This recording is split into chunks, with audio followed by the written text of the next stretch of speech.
Olá, alunas e alunos! O tema da aula de hoje é reprodução das plantas. Eu quero começar com uma pergunta para vocês responderem, para vocês pensarem. A maior parte das plantas vive no ambiente terrestre. Será que ao longo da evolução, da história evolutiva do reino das plantas, precisou desenvolver algumas características relacionadas à sua reprodução para que elas pudessem estar em várias partes do ambiente terrestre? A gente vai saber isso na aula de hoje. Vamos iniciar fazendo uma retomada do que é a reprodução. Bora lá? A reprodução é uma característica dos seres vivos. Com essa característica, os diversos seres vivos, eles conseguem produzir descendentes. Há dois tipos de reprodução desses seres vivos. Uma que a gente chama de assexuada. Ela tem uma característica especial que é não produzir gametas, não envolve a produção de gametas. Existe uma vantagem com relação a isso. Ela é geralmente ela é muito rápida e produzem muitos descendentes. Isso pode ser positivo para algumas espécies de seres vivos. Porém, há uma desvantagem porque originam descendentes idênticos. E isso ocasiona o quê? Uma pouca variabilidade genética. Lembrando que os genes é onde estão as informações da espécie. Vão estar lá no genoma formado pelos diversos genes. Então, se há pouca variabilidade genética, isso quer dizer que a geração produzida por reprodução assexuada, eles são praticamente idênticos uns aos outros. Na reprodução sexuada, há uma característica especial que é a formação de gametas. Os gametas são células que a gente chama de células sexuais, ou seja, que vão participar da reprodução na formação de novos indivíduos. Quando há fecundação de gametas masculinos e femininos, há a formação de uma primeira célula que a gente chama de zigoto, que se desenvolve em embrião, e essas células vão se dividindo cada vez mais para formar indivíduos adultos. Na reprodução sexuada, diferentemente da assexuada, há uma mistura de material genético, ou seja, origina indivíduos de diferentes combinações dos genes presentes nos gametas fornecidos pela geração anterior. Então, isso aumenta o quê? A variabilidade genética, certo? E considerando essa variabilidade genética, considerando a evolução biológica, a variabilidade genética, ela amplia as condições de alguma vantagem dessa espécie para se adaptar ao ambiente que também sempre está em modificação. Lembrando então que o nosso tema é reprodução das plantas. E para tanto eu vou propor uma expedição dentro da nossa casa, ou mesmo se você tem quintal, para a gente ir em busca das plantas, tá bom? Primeiro você vai assistir essa aula inteira e depois você vai atrás dessas plantas, para saber mais ou menos qual tipo de planta que precisa ir atrás. Mas já lembrando que para ir atrás das plantas nós vamos precisar tomar muito cuidado. Então é para ir com sapato fechado, com calça comprida, com blusa de manga comprida, com luvas, use uma tesoura sem ponta, uma bandejinha e máscaras. Por que as máscaras? Porque tem pessoas que são alérgicas a pólen, ao grão de pólen. Então, se tiver alguma planta que tiver grão de pólen, pode fazer mal para vocês. E se vocês tiverem óculos, vão, porque eles também vão proteger. Se vocês não possam cortar um pedaço da planta, vocês podem também utilizar o celular. Utilizem o zoom dele para tirar fotos, para fazer registros fotográficos ou mesmo vídeo, para depois vocês poderem olhar esses registros e analisar as estruturas reprodutivas dessas plantas que a gente vai tratar nessa aula.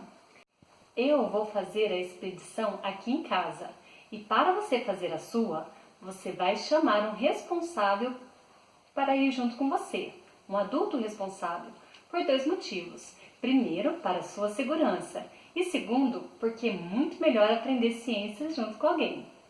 Daqui a pouco eu volto com os meus resultados. Bom, pessoal, nessa bandeja constam algumas partes de plantas que eu trouxe da expedição aqui em casa. Essas plantas, elas foram coletadas de forma intencional, não foi à toa que eu peguei cada uma dessas, e eu vou mostrar para vocês durante o restante da aula. Então, para vocês saberem, né, se vocês forem fazer isso na casa de vocês. Eu peguei aqui o musgo. Esse musgo, ele pertence a um grupo que a gente chama de briófitas. Eu peguei partes de uma samambaia, que pertence a um grupo chamado Pteridófitas. E eu peguei essa estrutura que se chama estróbilo, que é de um grupo de plantas chamado Gimnosperma. Está faltando um grupo aqui, e é porque ao invés de eu retirar parte da planta, eu fiz um vídeo que vocês vão ver até o final da aula. Então vamos retomar a questão inicial da aula de hoje. A nossa pergunta é: quais as características reprodutivas das plantas, dos diversos tipos de plantas que existem, que promoveram, que propiciaram, que foram adaptações para a colonização do ambiente terrestre. E nós vamos identificar essas estruturas reprodutivas, entender como que é a reprodução e comparar entre elas e também com o processo evolutivo. E para tanto, além das plantas, das estruturas de algumas plantas que foram coletadas, nós vamos utilizar um cladograma. Um cladograma é um diagrama em ramos, em que a gente coloca a relação evolutiva que tem determinados grupos. Os ramos, vamos pensar que aqui existe uma relação de tempo que não está em escala, mas conforme vai passando o tempo, vão surgindo algumas características nos seres vivos que permitem a diferenciação em diversos grupos. Cada ponto que está identificado aqui nesse ramo vai identificar para nós que houve uma mudança na população. E que mudança que foi essa que logo depois permitiu diferenciações. As algas estão aqui, vamos pensar assim, ó, onde ela está com o nó. É o primeiro nó de todo esse cladograma aqui. E por que eu coloquei a alga aqui? Porque o grupo de algas vai ser o ancestral comum das plantas terrestres. Então aconteceu alguma novidade evolutiva aqui nesse ponto que permitiu com que as plantas fossem para o ambiente terrestre. E o que foram vários acontecimentos, tá? Várias modificações, mas uma das principais, que é importante a gente saber agora, é a presença de um embrião protegido. Porque se essa planta vai para o ambiente terrestre, há diversas intempéries naturais que poderiam matar esse embrião. Então, se o embrião fica protegido, essa presença desse embrião protegido é uma característica comum, vamos lá, ó, a todas as plantas terrestres. Então, a partir de agora, todas têm embrião e a gente vai vendo, a partir desse evento, quais foram as outras características, as outras mudanças que permitiram o desenvolvimento de variadas plantas, ok?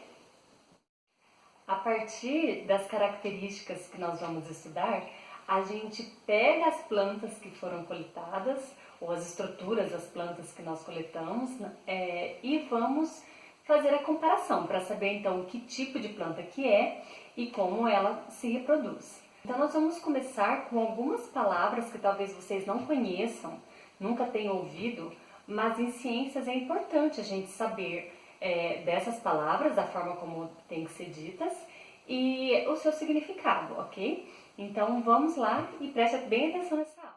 Aqui nós então vamos falar das diferenças nos processos reprodutivos em vegetais. Lembrando que nós estamos focando aqui na reprodução sexuada desses tipos de plantas.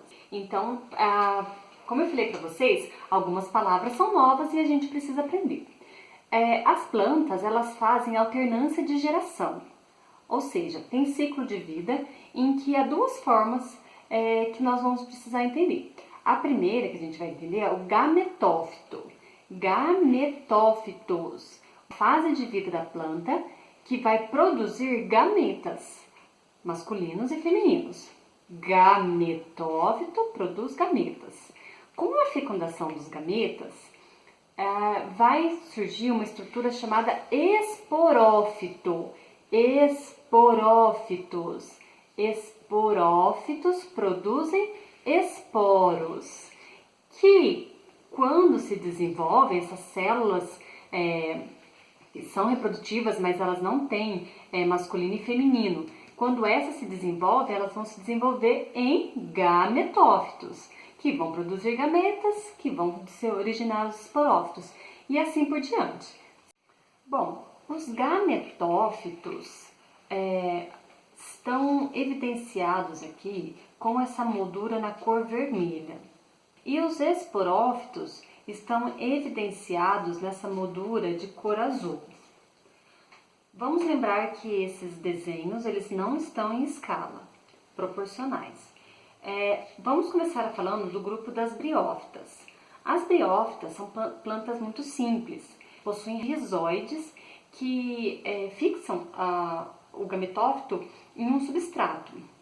Esse gametófito, conforme a gente viu, que produz gameta, vai produzir gametas masculinos e femininos e vão depender da água levar o gameta masculino para o gameta feminino. Quando há a fecundação, a célula, o zigoto, ele vai se desenvolver nessa estrutura aqui, que é o esporófito, e nessa cápsula dessa briófita contém vários esporos que são dispersos, essa cápsula se rompe e esses esporos se dispersam no ambiente, formando então o quê? Um novo gametófito. Aqui nós vamos ver então qual das nossas plantinhas que nós coletamos que pertence ao grupo das briófitas. Então são essas aqui, elas são chamadas de musgo. Aqui eu puxei bem no zoom do celular. Então o que nós podemos reparar aqui, ó? Que nós temos os rizóides, nós temos o gametófito, essa estrutura aqui. E em cima de alguns gametófitos, vocês podem reparar que tem os esporófitos. E aqui estão as cápsulas dos esporófitos, provavelmente cheio de esporos aqui, que irão dispersar os esporos no ambiente. Como eu puxei bem no zoom, eu vou tentar diminuir o zoom para vocês entenderem, perceberem o tamanho dessa planta. Então, esse é um musgo que eu fiz a coleta aqui na minha casa. Como eu disse para vocês, estou reforçando, essa planta ela vai precisar muito da água, tanto para a sobrevivência, como todas precisam, mas também para a reprodução, porque vai ser a água que vai levar as gotas de orvalho, as gotas de chuva, que acabam levando tanto os gametas masculinos para encontrar com o feminino e também os esporos para todo o ambiente. Então, o local que a gente encontra essa planta geralmente vai ser em locais úmidos. O próximo grupo de plantas que vamos ver são as pteridófitas. Pteridófitas. Uma das principais representantes desse grupo são as samambaias. Se vocês repararem aqui no tamanho da moldura na cor vermelha que eu fiz, representando o gametófito, ela já diminuiu um pouco.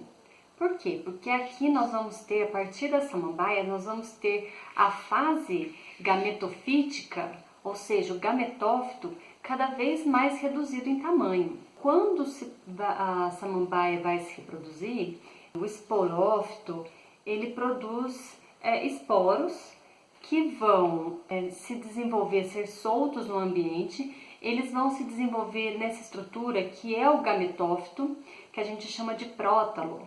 O prótalo vai ter gametas masculinos e femininos que vão se fecundar, o gameta masculino vai fecundar o feminino, formando então o zigoto que vai se desenvolver no esporófito. Então, quando a gente olha a samambaia, o que a gente está vendo o esporófito, a fase esporofítica. Então, como nós vimos no desenho, a fase do esporófito, ela vai ficando cada vez mais predominante nos grupos das plantas. Então, essa predominância da fase esporofítica, ou seja, do esporófito, que produzem esporos, vai ser uma novidade evolutiva, deixando cada vez mais as plantas independente do gametófito para sua nutrição. Bom, esses 2 galhos de samambaias que eu coletei, a gente vai reparar nas folhas delas. Essas folhas aqui desse galho não tem nenhum pontinho preto. Já nesse daqui, vocês reparem que tem vários pontinhos pretos. Esses pontinhos pretos são chamados de soros. Então, como essa estrutura aqui da samambaia é essa e essa aqui é chamada de esporófito, o que será que tem dentro desses soros? Acertou quem pensou nos esporos. Então, dentro dos soros, que são esses pontinhos pretos, há esporos, que, quando dispersos pela água, porque as pteridófitas também vão precisar da água para ter a dispersão dos seus esporos, vai desenvolver uma estrutura chamada gametófito. O próximo grupo de plantas que vamos ver é chamado de gimnospermas. As gimnospermas, elas são plantas cujo um dos principais representantes é o pinheiro. Sabe aquela planta que as pessoas acabam se inspirando para fazer as árvores de Natal? Elas são chamadas de pinheiros. E essas plantas, elas começam a produzir uma estrutura que é de suma importância para o desenvolvimento delas em vários ambientes, que é o gametófito masculino, que o grão de pólen ele vai ser dispersado, no caso das gimnospermas, principalmente pelo vento. Então, deixa de precisar da água, assim como nas briófitas e nas pteridófitas, para a dispersão de esporos ou gametas, e a gente passa então essa planta, as gimnospermas, elas vão precisar do vento então para fazer a dispersão do grão de pólen. Quando entra dentro do gametófito feminino, ele vai gerar uma estrutura que chama tubo polínico, e o tubo polínico vai liberar, vai fazer com que a célula, o gameta masculino seja liberado do grão de pólen e vai fecundar o gameta feminino, formando então o embrião. Mas esse embrião, ele vai ser protegido. O óvulo, no caso das gimnospermas, vai desenvolver uma semente. E essa é uma característica muito importante para a evolução das plantas, porque por meio da semente você protege, as plantas conseguem proteger o embrião, fazendo com que esse embrião se desenvolva em condições favoráveis. É por isso que presença de sementes é uma característica importante na evolução das plantas e vai ser uma característica comum, então, tanto às gimnospermas quanto às angiospermas, que nós vamos ver daqui a pouco. Mas antes, nós vamos ver a estrutura da planta da gimnosperma que nós conseguimos achar na coleta. Essa estrutura, ela é chamada de estróbilo, e os estróbilos, eles ocorrem então nas gimnospermas. As gimnospermas, elas produzem estróbilos masculinos e femininos. Os estróbilos masculinos vão produzir o grão de pólen, que vão ser carregados pelo vento até chegar no estróbilo feminino. No estróbilo feminino, o grão de pólen vai formar um tubo chamado tubo polínico. E é no tubo polínico que vai ser lançado os gametas masculinos, que vai fecundar o gameta feminino que está dentro do estróbilo feminino, gerando então uma semente. Essas sementes, elas protegem e nutrem o embrião que está dentro dela até o desenvolvimento das primeiras raízes e folhas. Essas características favorecem a sobrevivência das gimnospermas em diversos ambientes terrestres. E o último grupo que vamos ver vai ser o grupo das angiospermas. Então, pelo meu desenho aqui, vocês mais ou menos já sabem o que é uma novidade evolutiva que surgiu nesse grupo e que conseguiu fazer com que esse grupo se estendesse por várias partes do globo terrestre. As angiospermas, elas representam 90% das plantas terrestres. Isso é um sucesso evolutivo e reprodutivo muito grande. Mas, para a gente falar sobre elas, ao invés de eu ficar explicando o porquê dessas vantagens evolutivas que elas têm, eu gostaria que vocês vissem um vídeo, porque ao invés de coletar alguma parte da planta da angiosperma, eu fiz um vídeo sobre elas. Quero que vocês assistam a esse vídeo e respondam para vocês mesmos qual é a estrutura que surgiu na angiosperma e por que será que essa estrutura ela cedeu uma vantagem evolutiva muito grande para esse grupo de plantas. Pensem enquanto o vídeo está passando.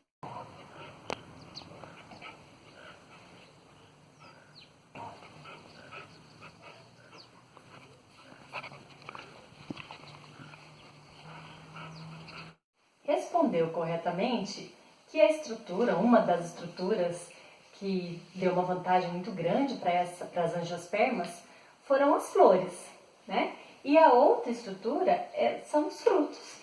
Então, presença de flores e frutos é uma novidade evolutiva típica das plantas do grupo das angiospermas. E por que a presença de flor foi importante? Porque além de ser polinizada pelo vento, assim como as gimnospermas, as angiospermas elas podem ser polinizadas por animais, como as abelhas, como os morcegos, como as aves, ou algum outro animal que também pode se alimentar de frutos e dispersar as sementes, fazendo com que essas plantas cada vez mais colonizassem ambientes diferentes. Vamos voltar à nossa pergunta inicial. Quais os aspectos da reprodução das plantas que influenciam no seu sucesso evolutivo na colonização do ambiente terrestre? Então, cada uma dessas características que nós fomos vendo ao longo dessa aula foi importante. A presença do embrião, um embrião protegido, para que pudesse colonizar o ambiente terrestre e esse embrião sobreviver às intempéries do ambiente terrestre. A predominância da fase esporofítica, porque essa fase esporofítica não vai depender tanto da fase gametofítica, do gametófito para a sua nutrição, isso foi importante. De sementes, de modo que tenha uma nutrição para esse embrião e que a semente possa germinar, o embrião possa germinar em condições favoráveis, e a presença de flores e frutos, porque isso aumenta a capacidade de polinização dessas plantas, de troca de genes, ou seja, uma maior variabilidade genética e, portanto, uma maior variedade de plantas, no caso das angiospermas, e o próprio desenvolvimento do fruto, que além de conseguir nutrir o embrião, o fruto ele serve como um atrativo para outros seres vivos fazer a dispersão dessa semente e o grupo das plantas, das angiospermas, conseguir cada vez colonizar ambientes mais distantes. Entender a reprodução das plantas, como cada tipo de planta se reproduz, é importante, primeiro para ajudar na preservação, porque elas têm direito à vida assim como nós.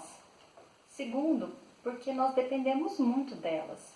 Entender a relação, por exemplo, de polinizadores com as angiospermas é fundamental, por exemplo, para a agricultura e produção de alimentos. Então, eu espero que vocês cada vez mais consigam apreciar a ciência, entendê-la, relacionar com o dia a dia. Eu espero que vocês tenham gostado dessa aula. Até a próxima!